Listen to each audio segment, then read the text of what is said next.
Oh my goodness, it's here. I can't wait to tell you about it.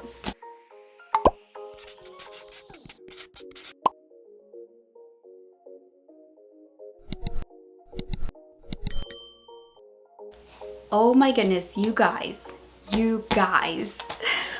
I'm getting way ahead of myself. Okay, so hi, welcome. I am Mandy. If this is your first time here, welcome to my channel. I'm a homeschooler, but I'm also like the biggest book nerd you'd ever meet on the planet. So a lot of my videos revolve around books. And not just kid books, but like books for mom, because just because I have kids doesn't mean I don't like to read. So I am doing a book review video. This is my book roundup for the month. So these are the books that I read in September. I only read 3, but this was one of the most exciting reading months of the year because 2 books that I have been really waiting on came out, and I got the advanced reader copy because I am a Bethany House reviewer, and I love being a Bethany House reviewer. It like makes my heart so happy. So one I actually have the physical copy, and the other one I have to wait a few more weeks. It's not here yet, but I read it in September, so you're getting the review.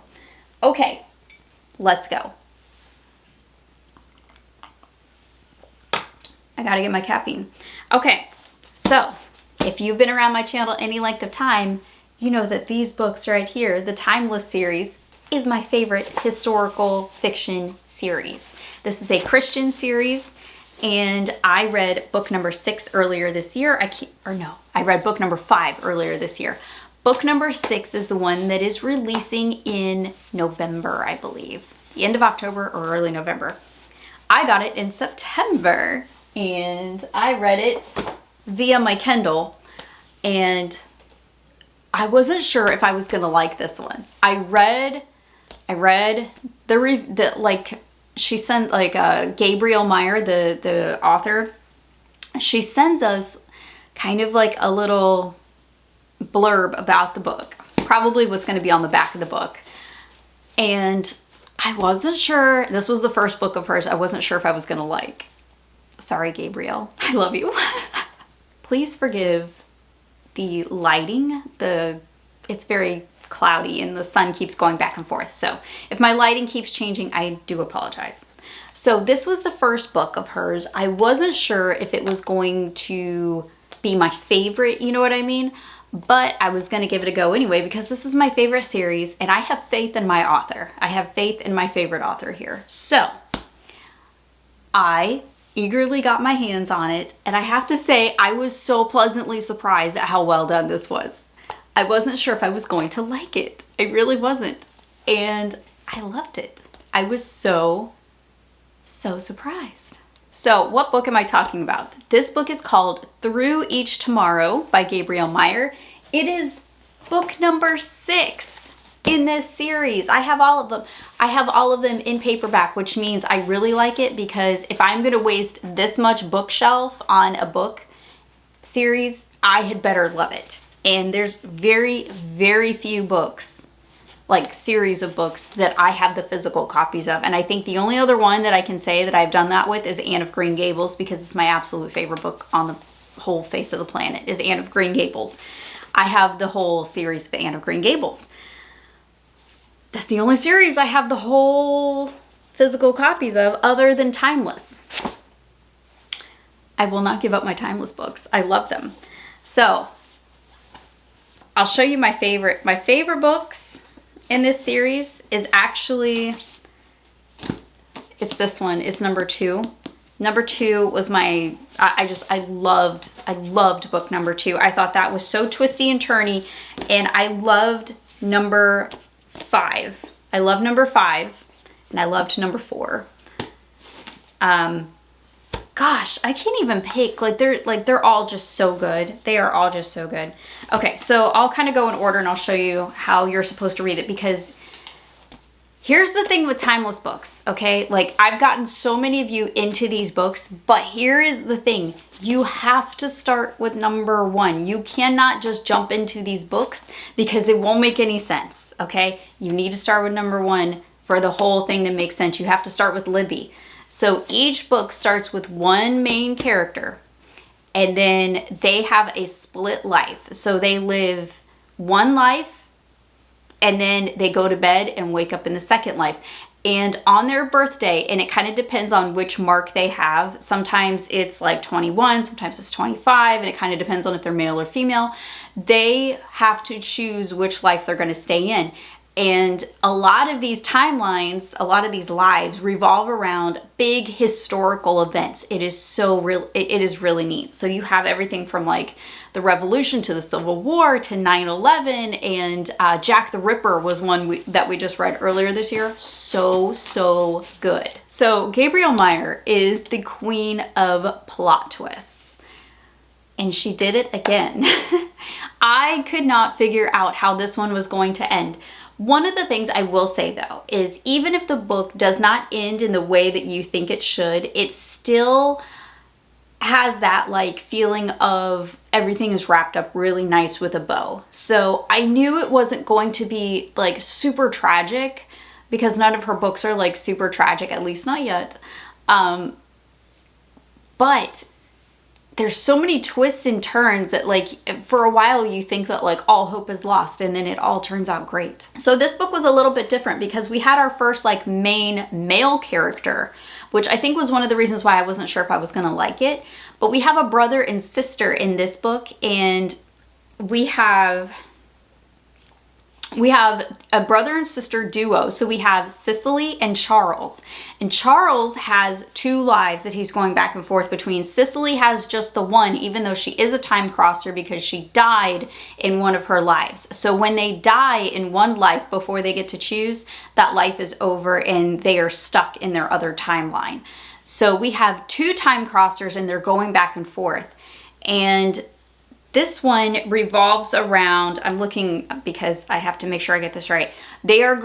Charles is going back and forth between 1883 and 1563. Now his sister Cicely is in 1563, and they are in the royal court with Queen Elizabeth. And this is so interesting. This book, I think, was actually one of the more interesting timelines just because of the way that we had 2 different characters kind of flipping back and forth. Honestly, I wasn't sure if I was gonna like it, but like I said, this one was actually really, like once I got into it, I was like, oh wow, okay, I really like this one.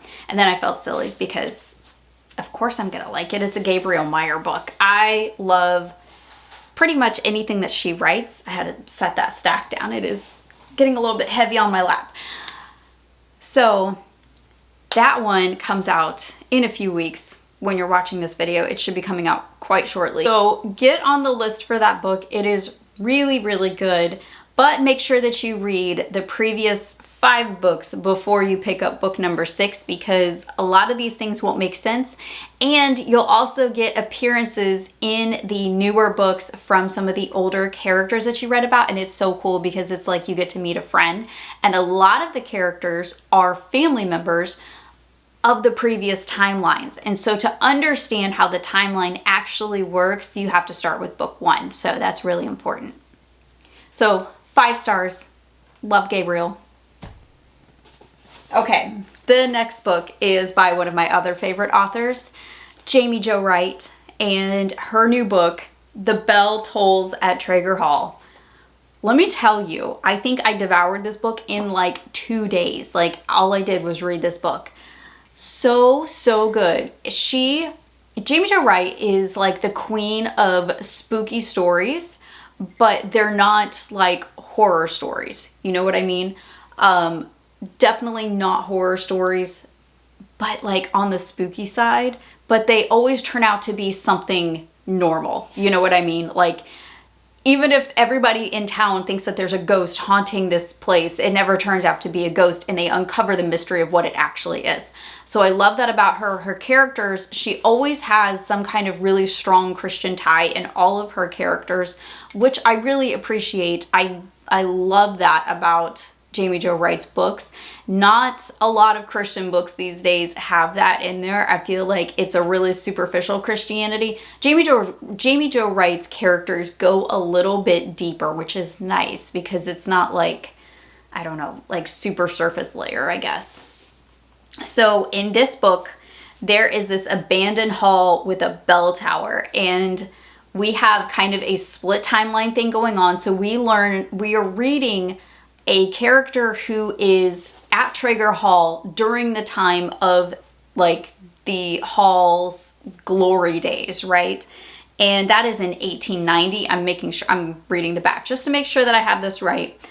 And the main character in that one is Waverly, and she's kind of orphaned, and her aunt and uncle take her in over at Traeger Hall. So her uncle owns Traeger Hall and also kind of owns the town in a way, and this bell tower was put there as a way to alert the town if anything bad were to happen to him, because he keeps thinking that somebody is going to hurt him or kill him.